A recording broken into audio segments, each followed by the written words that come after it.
TV 24 news ವಾಹಿನಿಗೆ ಸ್ವಾಗತ.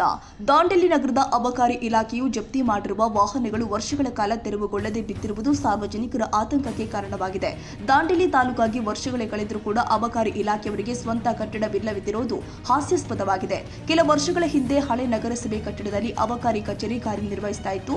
ಆ ಸಮಯದಲ್ಲಿ ಕಟ್ಟಡದ ಪಕ್ಕದ ಖಾಲಿ ಜಾಗದಲ್ಲಿ ವಿವಿಧ ಪ್ರಕರಣದಲ್ಲಿ ವಶಪಡಿಸಿಕೊಂಡಿರುವ ಬೈಕ್, ಕಾರು ಹಾಗೂ ಇತರ ವಾಹನಗಳನ್ನು ಇಡಲಾಗಿದ್ದು, ಈಗ ಹಳೆ ನಗರಸಭೆ ಕಟ್ಟಡದಿಂದ ಅಬಕಾರಿ ಕಚೇರಿಯನ್ನ ಬೇರೆ ಕಡೆ ಸ್ಥಳಾಂತರಗೊಳಿಸಿ ವರ್ಷಗಳೇ ಕಳೆದರೂ ಕೂಡ ಗುಜರಿ ವಾಹನಗಳು ಮಾತ್ರ ತೆರವುಗೊಳಿಸದೆ ಬಿಡಲಾಗಿರೋದ್ರಿಂದ ಅವುಗಳಲ್ಲಿ ಮಳೆ ನೀರು ಮತ್ತು ಗಲೀಜು ನೀರು ನಿಂತು ಸೊಳ್ಳೆಗಳ ಉತ್ಪತ್ತಿಗೆ ಕಾರಣವಾಗ್ತಾ ಇದೆ ಎಂಬ ಆರೋಪಗಳು ಸ್ಥಳೀಯರಿಂದ ಕೇಳಿ ಬರ್ತಾ ಇದೆ. ಗುಜರಿ ವಾಹನಗಳು ಧೂಳು ಕಟ್ಟಿಕೊಂಡು ನಿಂತಿದ್ದು, ವಾಹನಗಳ ಟೈರ್, ಸೀಟ್ ಹಾಗೂ ಒಳಭಾಗಗಳಲ್ಲಿ ನೀರು ಸಂಗ್ರಹವಾಗಿದೆ. ಈ ಪರಿಸ್ಥಿತಿ ಡೆಂಗ್ಯೂ, ಮಲೇರಿಯಾ ಸೇರಿ ವಿವಿಧ ಸಾಂಕ್ರಾಮಿಕ ರೋಗಗಳಿಗೆ ಆಹ್ವಾನ ಕೊಡುವಂತಾಗುತ್ತೆ ಅಂತ ಸ್ಥಳೀಯರು ಆಕ್ರೋಶ ವ್ಯಕ್ತಪಡಿಸಿದ್ದಾರೆ. ಮಳೆಗಾಲ ಆರಂಭವಾಗುತ್ತಿರುವ ಹಿನ್ನೆಲೆ ಸಾರ್ವಜನಿಕ ಆರೋಗ್ಯದ ಹಿತದೃಷ್ಟಿಯಿಂದಾಗಿ ತಕ್ಷಣ ಕ್ರಮ ಕೈಗೊಳ್ಳಬೇಕು ಅಂತ ನಾಗರಿಕರು ಆಗ್ರಹಿಸಿದ್ದಾರೆ. ಜಪ್ತು ವಾಹನಗಳ ಪ್ರಕರಣಗಳು ಮುಕ್ತಾಯಗೊಂಡಿದ್ರೆ ಅವುಗಳನ್ನು ಹರಾಜು ಅಥವಾ ಬೇರೆ ಕ್ರಮದ ಮೂಲಕ ತೆರವುಗೊಳಿಸಬೇಕು ಅಂತ ಒತ್ತಾಯಿಸಿದ್ದಾರೆ. ಪಕ್ಕದಲ್ಲೇ ಶಾಲೆ ಇರೋದ್ರಿಂದಾಗಿ ವಿದ್ಯಾರ್ಥಿಗಳು ಮತ್ತು ಶಿಕ್ಷಕರು ಭಯದ ವಾತಾವರಣದಲ್ಲಿ ದಿನ ಕಳೆಯುವಂತಾಗಿದೆ.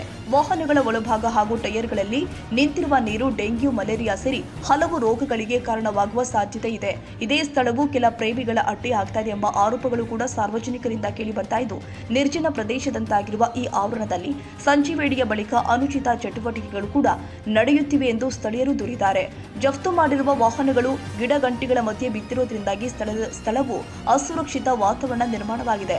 ಕೆಲವು ಯುವ ಜೋಡಿಗಳು ಇಲ್ಲಿ ಸೇರಿಕೊಂಡು ಸಮಯ ಕಳೆಯುತ್ತಿರುವುದು ಸಾರ್ವಜನಿಕರ ಗಮನಕ್ಕೆ ಬಂದಿತು. ಇದರಿಂದ ಸ್ಥಳೀಯ ನಿವಾಸಿಗಳು ಅಸಮಾಧಾನ ವ್ಯಕ್ತಪಡಿಸಿದ್ದಾರೆ. ಸ್ಥಳೀಯ ನಿವಾಸಿ ವಿನಾಯಕ ಕುಡ್ನೇಕರ್ ಮಾತನಾಡಿ, ರಸ್ತೆ ಪಕ್ಕದ ಗಿಡ ಗಂಟಿಗಳಲ್ಲಿ ವರ್ಷಗಳಿಂದ ವಾಹನಗಳು ಕುಳಿತಾ ಇದೆ. ಮಳೆ ಬಂದಾಗ ನೀರು ನಿಂತು ಸೊಳ್ಳೆಗಳ ತಾಣವಾಗುತ್ತೆ. ಸಂಬಂಧಪಟ್ಟ ಅಧಿಕಾರಿಗಳು ಕೂಡಲೇ ಗಮನ ಹರಿಸಬೇಕು ಅಂತ ಹೇಳ್ತಾರೆ. ಸರ್ಕಾರಿ ಕಚೇರಿಯ ಅಧಿಕಾರಿಗಳೇ ಸ್ವಚ್ಛವಾಗಿಲ್ಲದಿದ್ರೆ ಸಾರ್ವಜನಿಕರಿಗೆ ಯಾವ ಸಂದೇಶವಾಗುತ್ತೆ? ಆರೋಗ್ಯದ ಸಮಸ್ಯೆ ಉಂಟಾಗುವ ಮೊದಲು ಕ್ರಮ ಕೈಗೊಳ್ಳಬೇಕು ಅಂತ ಸಾರ್ವಜನಿಕರು ಒತ್ತಾಯಿಸಿದರು. ಸಾರ್ವಜನಿಕ ಆರೋಗ್ಯ ಮತ್ತು ಪರಿಸರದ ಹಿತದೃಷ್ಟಿಯಿಂದಾಗಿ ಅಬಕಾರಿ ಇಲಾಖೆ ಹಾಗೂ ಸ್ಥಳೀಯ ಆಡಳಿತ ಶೀಘ್ರವೇ ಕ್ರಮ ಕೈಗೊಂಡು ಜಫ್ತು ವಾಹನಗಳನ್ನು ತೆರವುಗೊಳಿಸಬೇಕಾಗಿದೆ. ಕ್ಯಾಮರಾಮನ್ ಲತೇಶ್ ಚಾಟ್ಲಾ ಜೊತೆ ಸರ್ಫರಾಜ್ ಶೇಖ್, ಟಿವಿ 24 ಕನ್ನಡ, ದಾಂಡೇಲಿ.